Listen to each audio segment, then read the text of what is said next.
Bonjour, dans cette vidéo je vais vous parler du numerus clausus, le test qui vous permet de faire des études de médecine et de médecine vétérinaire et aussi de dentisterie je crois en Suisse. Moi personnellement je suis en première année de médecine vétérinaire à Berne. Dans cette vidéo je vais vous expliquer comment j'ai réussi le numerus clausus et à la fin de la vidéo j'ai quelques interviews de personnes qui ont elles aussi réussi le numerus clausus.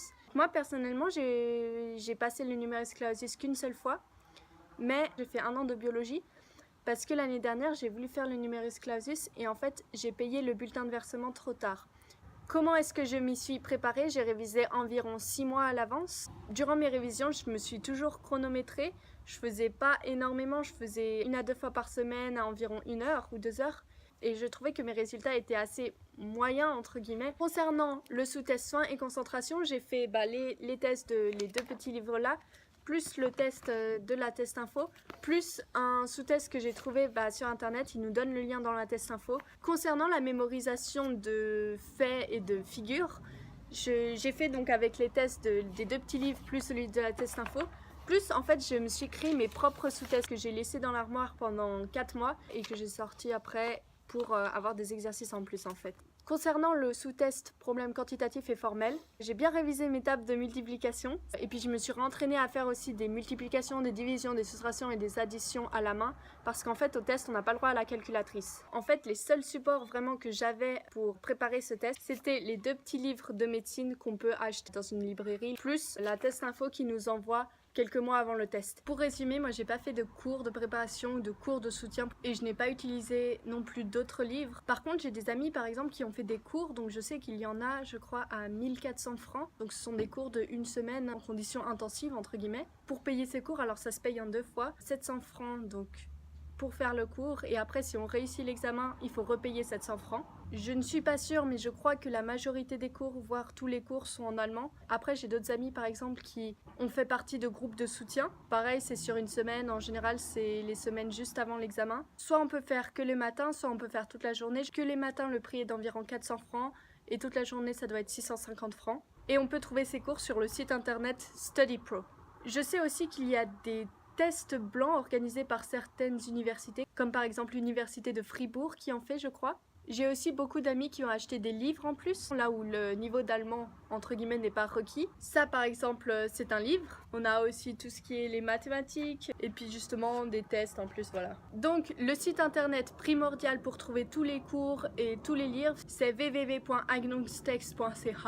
Après pour le test en lui-même je vous conseille de prendre à manger et à boire. Attention à ne pas trop boire parce que il faudrait pas que vous ayez envie d'aller aux toilettes parce que clairement on n'a pas le temps. Aussi, quand on fait le test, il faut pas revenir sur ses pas. Si on n'a pas bien réussi un truc, il faut pas se dire « Oh mince, j'ai pas réussi ». Il faut toujours avancer de l'avant. C'est normal d'avoir des doutes et pourtant, il faut pas revenir en arrière. Pour la mémorisation de personnages et même de figures, il faut essayer de se créer des histoires les plus farfelues possibles parce que c'est celles qu'on retient. Et quand on coche les réponses, par exemple pour la mémorisation de figures, je vous conseille de faire d'abord celle que vous êtes sûr que vous connaissez, comme ça c'est fait, on ne perd pas son temps. Et après celle où vous avez des doutes, vous essayez justement de vous rappeler de vos histoires et de le faire après celle que vous connaissez vraiment. Et maintenant, place aux interviews de personnes qui ont réussi le test. Alors moi j'ai fait le test 2 fois. La première fois je m'étais réellement mal préparée, mais la deuxième fois que je l'ai fait, j'ai fait tout pour, dont des cours med-test, 1 semaine. Mais par contre, si on fait ces cours, il y a quand même un niveau d'allemand à avoir. Ils sont en allemand, toutes les fiches sont en allemand, tous les exercices le sont. Mais si on en est capable, c'est un énorme avantage. L'important pour moi c'était de faire les cours de préparation. Moi j'ai dû refaire l'examen et ce qui a changé de la première fois c'était en fait faire ce cours de préparation m'a vraiment aidé beaucoup. Une fois qu'on fait ce cours, il ne faut pas s'en contenter, il faut vraiment travailler des semaines, des semaines. C'est surtout une plateforme pour réussir, il te donne toutes les chances de le faire. Et une fois que tu as les exercices, les techniques, c'est à toi de travailler en fait. C'est l'examen d'entrée 2 fois. Et ce qui m'a aidé cette année, c'est que j'ai beaucoup plus travaillé et surtout j'ai fait en fait 2-3 fois toute une journée complète l'examen. Et du coup je me rends beaucoup plus compte ce que ça fait que de travailler 5 heures d'affilée avec seulement 1 heure de pause au milieu. J'ai pas fait de cours, j'ai seulement acheté les 2 livres en français qu'on trouve et puis j'ai acheté encore un livre en allemand qui m'a beaucoup aidé parce que comme ça j'ai pu un peu développer des stratégies parce qu'il nous donne des conseils. Et puis j'ai pu faire aussi tous les exercices dont la langue c'est pas un problème si c'est en allemand. Personnellement, la première année, je me suis préparée vraiment uniquement avec le test info et avec les 2 livres de médecine qu'on peut acheter en Suisse. Et la deuxième année, je voulais vraiment réussir au maximum et je me suis inscrite à un groupe de soutien parce qu'ils reprennent vraiment les exercices des 2 livres de médecine. Ça peut être utile pour certaines corrections, ils expliquent certaines formules et ça peut paraître un peu plus logique. Alors, j'ai passé le numerus clausus une seule fois.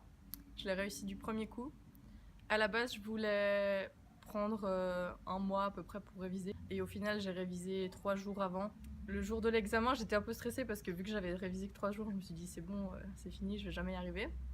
Donc la veille au soir, j'étais encore en train de bosser à essayer de refaire des exercices. Puis en fait, je me suis rendu compte qu'au final, au bout d'un moment, juste arrêté de réviser, puis j'ai un peu prié quoi. Moi j'ai passé le numerus clausus 2 fois. La première fois j'ai loupé. Je me suis laissée emporter par le stress. Chaque fois que je regardais un nouvel exercice, je me disais putain il faut que je le finisse vite, etc.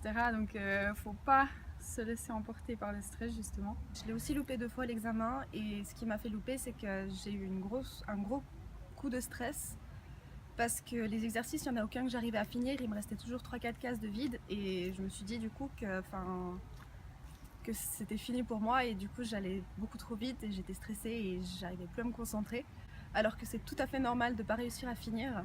Surtout ce que j'ai fait, c'est que j'ai lu la brochure d'information qui donne des informations. Je me suis rendu compte en fait que c'était assez intéressant puis que ça déstressait un peu parce qu'ils expliquaient que on pouvait travailler beaucoup et que ça pouvait changer nos résultats, mais qu'en fait les résultats étaient beaucoup basés sur l'éducation qu'on donnait à notre cerveau sur une longue durée. Ça veut dire toute notre scolarité ou toute notre vie. Si on est très fort en lecture, on sera très fort à la lecture et à la compréhension du texte du numerus clausus.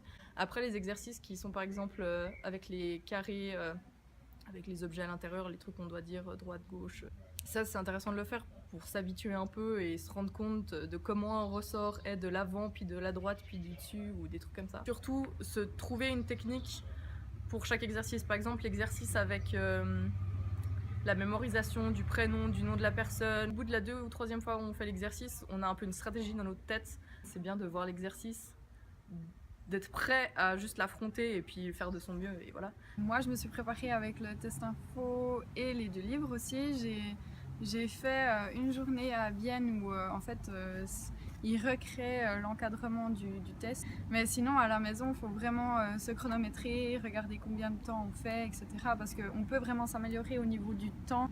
Après moi j'avais toujours assez de temps et le jour du test ça change beaucoup. Alors pour le numerus, moi je trouve qu'on peut beaucoup entraîner les figures tubulaires parce qu'au début j'avais vraiment de la peine et après j'ai commandé des autres livres en plus que des 2 petits livres qu'il y a en français et dedans il y a plein d'exercices, du coup j'ai vraiment pu entraîner jusqu'à ce que tout d'un coup j'ai un déclic et que ça devienne presque facile et j'arrivais déjà à les faire plus rapidement donc je pouvais finir presque à chaque fois les exercices et j'avais aussi beaucoup plus de réponses correctes. Et, les fragments de figures, ça aussi je pense qu'on peut bien entraîner parce qu'au début on n'a pas l'habitude de voir tous ces petits détails, tout ça, on ne sait pas trop comment chercher et à force aussi d'entraîner on peut se trouver un peu une méthode. J'arrivais pas à finir les exercices mais je faisais beaucoup plus de juste. Alors si jamais soyez au courant que le gars qui dit à la fin stop aux exercices, alors il n'avertit pas le temps qui reste et il hurle tout simplement dans son micro un gros stop et du coup au premier coup ça fait vraiment peur et du coup il faudrait cocher les cases à la fin de l'exercice avant qu'ils disent le stop parce que sinon on ne peut plus revenir en arrière. Pensez pas à, si vous comprenez pas un exercice, passez au suivant mais commencez pas par les derniers parce qu'ils vont dans un ordre qui commence du plus facile au plus compliqué. Donc c'est vraiment important de les prendre dans l'ordre directement. Et aussi je pense qu'il faut être bien préparé mentalement pour faire ça, pas juste y aller comme ça et se dire on verra, mais bien savoir comment ça se déroule, être prêt, savoir exactement quel exercice viendra quand et vraiment se concentrer bien sur l'exercice qu'on est en train de faire, pas trop se dire oh non j'ai loupé celui d'avant ou je sais pas quoi, mais vraiment être à fond dedans, donner tout ce qu'on peut, puis voilà, si une fois on arrive moins bien c'est pas trop grave, puis pas non plus voir ça comme quelque chose de trop désagréable. Mais on réussit pas le numérus, ça veut pas dire forcément qu'on n'est pas fait pour la profession, ça veut juste dire que on peut le retenter une fois. C'est pas non plus parce qu'on le réussit qu'après tout va aller très très bien et dans les 2 cas il faut continuer de travailler et puis garder confiance. Pour finir, on peut dire que c'est quand même un test qui reste stressant. Malgré tout, faut pas le prendre quelque chose comme trop désagréable. Faut vraiment se donner à 200%, essayer de donner son maximum. Je sais que c'est dur à dire mais il faut pas trop être pessimiste sur ses résultats. Je suis sortie du test, j'étais la première à me dire c'est sûr je l'ai pas. et pourtant je l'ai réussi. Après, j'espère que cette vidéo vous a aidé un petit peu à déstresser et vous a apporté aussi des liens utiles que par exemple je n'avais pas à l'époque. Et après, c'est à vous de jouer et j'espère que vous allez donner le maximum pour réussir ce test. Merci d'avoir regardé cette vidéo.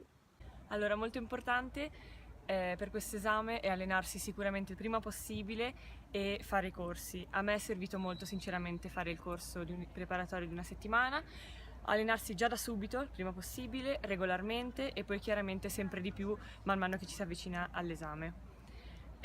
Comprare anche tutti i libri che ci sono, purtroppo ci sono solo in tedesco per noi, però possono servire sicuramente, e in più se si fa il corso si ricevono degli esercizi in internet che sono veramente molto utili, farne sempre il più possibile. Prima del giorno dell'esame, 2 o 3 giorni prima, già diminuire e non fare niente, soprattutto il giorno prima non fare niente per quanto riguarda l'esame, completamente svagarsi e appunto non pensare all'esame. Il giorno dell'esame invece arrivare tranquilli, mi raccomando bisogna avere l'organizzazione dell'esame in testa, sapere bene come si svolgerà la giornata, quello è fondamentale.